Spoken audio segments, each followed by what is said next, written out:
까지 아픈 거예요.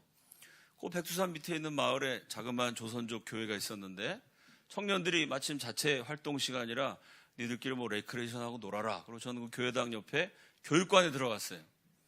백두산 밑인데 얼마나 습기에 찼는지 이불을 덮었는데 이불이 이게 물 머금은 솜이에요, 솜. 이불을 덮었는데 내가 무슨 수영하는 것 같아, 느낌이.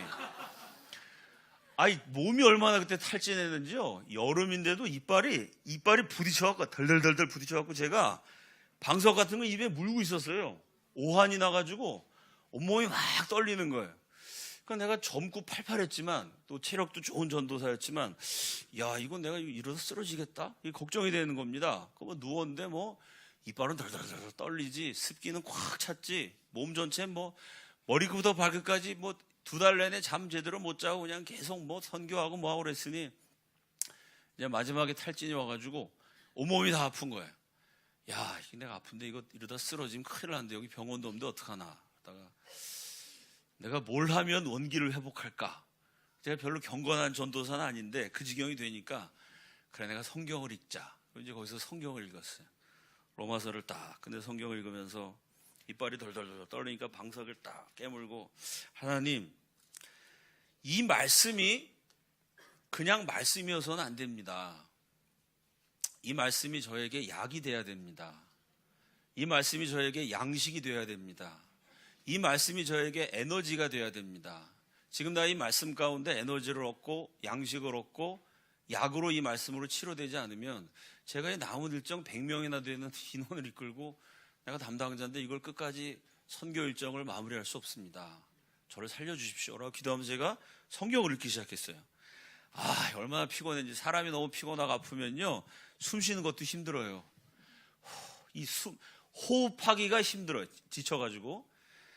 막 숨 쉬는 것도 힘들어갖고 가슴은 막 벌렁벌렁하고 이빨은 덜덜 떨리고 눈은 막 아픈데 성경을 읽는데, 야, 몸은 또 아픈데 이 말씀은 얼마나 좋은지. 꿀곧 송이꿀보다 달더라. 야, 그 극한 상황에서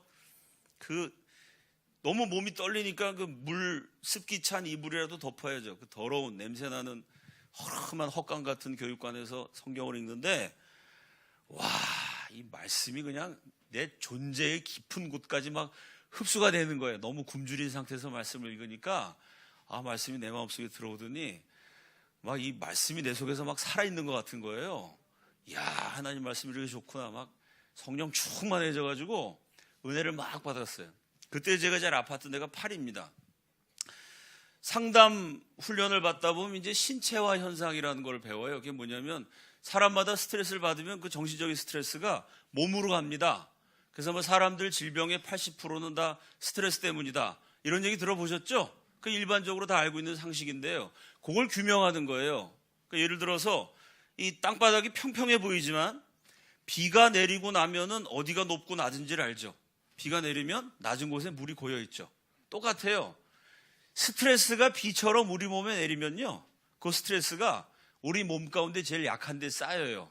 그래서 어떤 분은, 여자분 같은 경우는 뭐 피부가 망가진다든지, 또 뭐 어떤 사람 간이 안 좋아진다든지, 위가 안 좋아진다든지, 다 여러분 약한 부분이 있죠.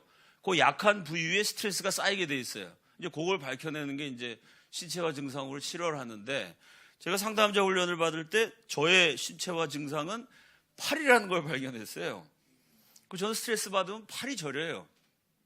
사우나 가면은 맨날 저 혼자 이러고 있어요. 아저씨들이 다 물어봐. 이거 젊은 사람이 팔이 아프나? 제가 팔 이러고 막 이렇게 주먹 줬다 폈다 하고 이러면은, 그때 이제 문신이라도 딱 그리면 좀 볼만할 텐데, 이게 뭐 주먹 쓰던 사람 같아. 제가 팔이 아파가지고. 그날 온몸이 이렇게 숨쉬기조차 지쳤으니 제 팔이 얼마나 아팠겠어요. 이 팔이 막 떨어질 듯이 아픈 거예요. 그러니까 저는 지금도 내가 얼마나 스트레스를 받았나를 이제 제 팔로 측정을 하거든요. 한쪽 팔은 다 났는데 한쪽은 아직도 안 나왔고, 제 팔의 통증을 보면은 내가 저 인간 때문에 스트레스를 받았구나, 이게 이제 측정이 돼요. 상담자 훈련이라는 게 이런 겁니다. 근데 그때 팔이 막 떨어질 듯이 아파가지고요, 성경을 읽고 큐티 노트에다 이렇게 적는데 글자를 쓸 수가 없는 거예요. 손이 얼마나 아픈지. 근데 그 속에서 시간이 얼마나 간지 모르겠는데, 내가 뭐 살 길이 지금 병원 갈 수도 없고, 뭐 애들 앞에서 얘들 하나 쓰러졌으니까 니들이나 업고 가라 이럴 수도 없고, 야, 이거 뭐 말씀밖에 살 길이 없죠. 그냥 말씀을 보고 읽고 하나님 제발 나를 살려주십시오 기도하는데 그 차던 방이 따뜻해지는 거예요. 성령이 콱 역사했더니 이 이불에 습기가 느껴지지 않아요. 온기가 방에 스팀을 틀어놓은 것처럼 온기가 쫙 느껴지는 겁니다. 그래서 마음이 뜨거워져요. 주님이 나와 함께 계신다. 내가 이 백두산 밑에서 지친 전도사와 주님이 함께 계신다. 이게 느껴지니까요. 막 저도 모르게 마음이 뜨거워지면서 이렇게 막 이게 혈액순환이 잘 돼갖고 몸이 서서히 풀리는 것 같은 거예요. 그러더니 제 이쪽 팔에요. 맨날 팔 아파갖고 사우나 가면 이랬거든요. 1시간 내내 이러다 왔어요. 요 팔에 분무기로 물을 딱 뿌리면 수증기가 공중에서 싹 증발하잖아요. 수증기가 증발하는 것처럼 이 팔에 뭔가가 제 통증을 싹 걷어가는 거예요. 팔에 통증이 없어졌어요.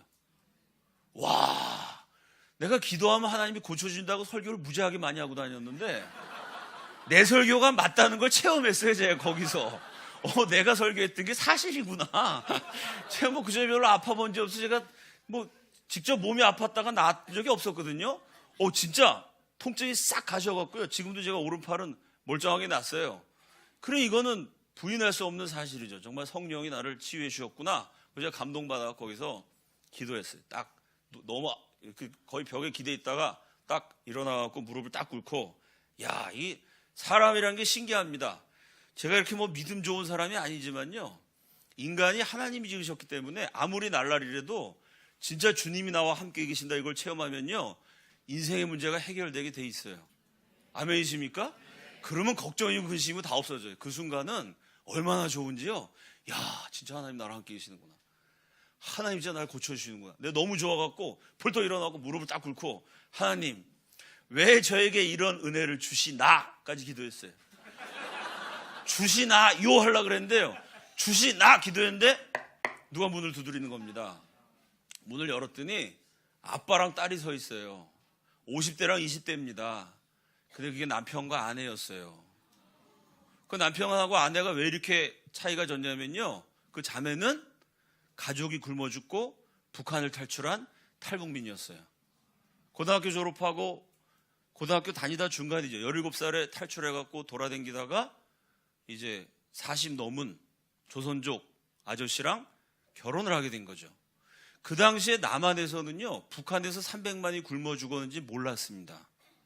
미국 인공위성이 북한을 이렇게 다 취재해서 북한의 군사시설 같은 건 알지만 몇 명이 굶어 죽었는지 인공위성으로 못 잡아내죠.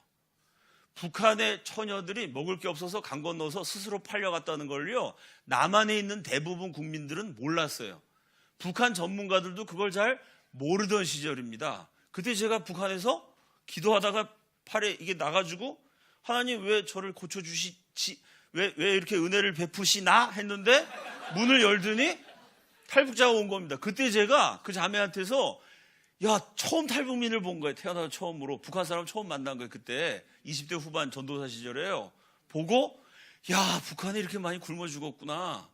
여자들이 팔려왔구나. 그 얘기를 들어봤더니요. 팔려와서 애 낳고 살다가 어느 날 북한에서 트럭을 몰고 와가지고요. 그 여자가 밭에서 일하고 있으면 여자만 다 잡아간 거예요. 그래서 요즘 북한 동영상 북한 탈북 여성들의 실태 같은 거 나온 동영상 보면요. 이 사람 손등에다가 자꾸 여자를 잡아가니까 거기 남편도 있고 애도 있는데 잡아가면 어떻게 해? 애가 어린데. 여자들이 실려가는 트럭에서 자꾸 뛰어내리니까요. 뛰어내리지 못하게 하려고 여기를 저 송곳으로 뚫었어요. 손등에 구멍 뚫어서 송곳을 이렇게 철사로 엮은 거예요. 굴비처럼. 유튜브 들어가 보시면 제가 말씀드린 동영상이 많은데요. 그런 사건이 그 마을에서 일어난 거예요. 그때 제가 거기서 본 거예요. 그래서 이제 어떻게 오셨냐고 얘기를 물어봤더니 두 사람 사이에 애가 있었는데 여자가 이제 굶어 죽을 지경이 되니까 팔려와서 그 애를 낳은 거죠. 그 애가 5살이었는데 6개월 전에 죽었다는 거예요. 머리가 아프다 그러더니 그냥 엄마 품에 이렇게 안겨있더니 좀 있다가 숨이 끊어졌대요. 그 당시에 병원도 변변치 않으니 뭐 치료할 손을 쓸 방법이 없었겠죠. 그 애가 죽은 걸 딱 보니까 이 아저씨가 20년 전에 만났던 점쟁이가 생각이 나더래요. 20년 전에 점쟁이가 뭐라 했냐면은 당신이 나이가 많이 들어가지고 20살 이상 차이가 나는 젊은 여자랑 결혼할 거다. 그 애를 낳을 건데 그 애가 죽을 고비가 있다. 죽을 고비를 넘기면 그 애는 세계적인 애가 되는 건데 그 애가 죽을 고비를 못 넘기면 그냥 죽는다. 그리고 그 다음에 당신 집안에 낳는 애마다 다 죽게 된다. 그 애군을 막으려면 사람 하나를 죽여야 된다. 이 얘기를 해줬다는 거예요. 제가 그 만난 게 제 20대 때니까 무슨 전설의 고향 같은 소리를, 그러니까 지금으로 치면 한 40년쯤 전의 일입니다. 그래서 그 아저씨가 그 얘기를 듣고 그런가 보다 하고 잊었는데 진짜 그 점쟁이 말처럼 됐죠. 이 마귀의 지혜입니다, 이게. 그리고 진짜 자기보다 20살 이상 어린 30살 가까이 차이가 나는 여자랑 결혼을 했고 진짜 애를 낳고 진짜 애가 죽었어요.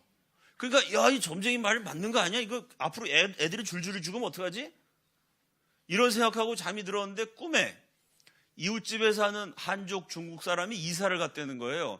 이사를 그냥 가는 게 아니고 죽은 자기 애의 영혼을 데리고 갔대요.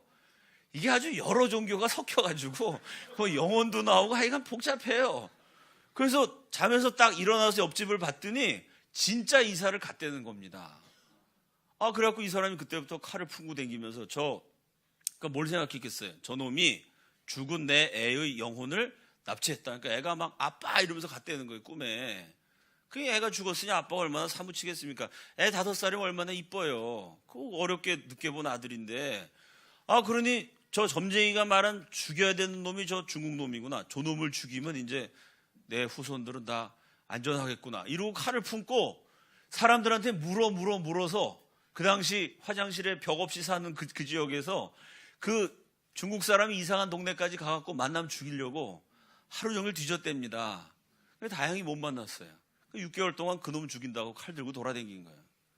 그 아들 죽은 충격 때문에 6개월 동안 잠을 하루에 30분 이상 잔 적이 없고, 이렇게 비참하게 살던 탈북 여자가 이룬 가정이죠. 근데 그분들이 제가 머물렀던 곳에 한 40km 떨어진 데 살았는데 자꾸 사람 죽인다고 그러고 미친 짓 하니까 저놈이 귀신 들렸다 그래갖고 동네 사람들이 어느 날 그러더래요. 저 백두산 밑에 그 마을에 남조선에서 용한 전도사님이 한 분 오셨으니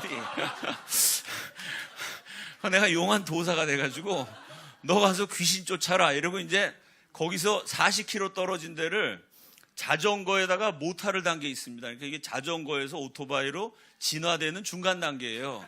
그 모타를 단 자전거를 타고 거의 뭐 반나절을 40km를 그걸 타고 부인하고 같이 저한테 기도를 받겠다고 찾아온 거예요. 제가 딱 성령이 저를 치료해 주셔서 왜 저에게 이런 은혜를 주시나까지 했는데 문을 두드리더니 이런 참 사연 많은 부부가 서 있었던 겁니다. 그러니까 하나님이 그 두 사람을 이렇게 은혜로운 얘기하는데 자꾸 웃으세요. 무슨 개그가 아닌데 이게 지금 하나님이 그 부부를 고치라고 저를 고쳐주신 거죠. 그래서 제가 앉아갖고 이제 복음을 전했어요. 당신 칼 버리고 예수를 믿어라. 그리고 그 점쟁이 말 절대 믿으면 안 된다. 하나님 축복하시면 다 된다 이러면서 열심히 복음을 증거했는데요. 제가 그 이상한 부부랑 얘기하니까 저희 대학 청년들이 한 명 한 명 모여 들어갔고 수십 명이 둘러앉게 됐어요. 그걸 한참 복음을 증거하고 근데 뭐 자꾸 죽여야 된다고 헛소리하고 그러니까 제가 신경질 나갖고 막 화도 내고 야단도 치고 막 당신 똑바로 살아라 막 이러면서 제가 소리도 지르면서 예수 믿으라고 막 그냥 복음을 증거했죠. 그리고 기도하라 그러고 또 그 사람 얘기를 들어주고. 근데 여러분 한국 사람도요 6개월 동안 하루에 30분 이상 못 잔 사람을 만나본 일들이 별로 없으시겠지만 만나서 얘기하면 그 사람이 말을 제대로 할까요? 거기다 이분은 조선족이셨거든요. 조선족 사투리 알아듣기 어렵습니다. 거기다 귀신 들려갖고 막 칼 들고 6개월씩 사람 죽인다는 사람이에요. 그러니까 이 아저씨가 막 떠드는데 옆에 앉아 있었던 우리 같이 갔던 학생들은 그 말을 거의 못 알아들었는데요. 저는 99.9% 다 알아들었어요. 알아들었으니까 야단도 치고 예수도 믿으라 그랬고 그거 틀렸다 그랬고 이게 신기한 겁니다. 이게 하나님이 하신 거라고 저는 믿어요. 그 피곤한 상황에서 제 몸이 멀쩡해져가지고 막 아파갖고 주님 이게 양식이고 뭐 밥입니다 뭐 이러다가 딱 갑자기 나가고 예수 믿으라고 막 소리 지르고 저기서 복음을 증거했어요.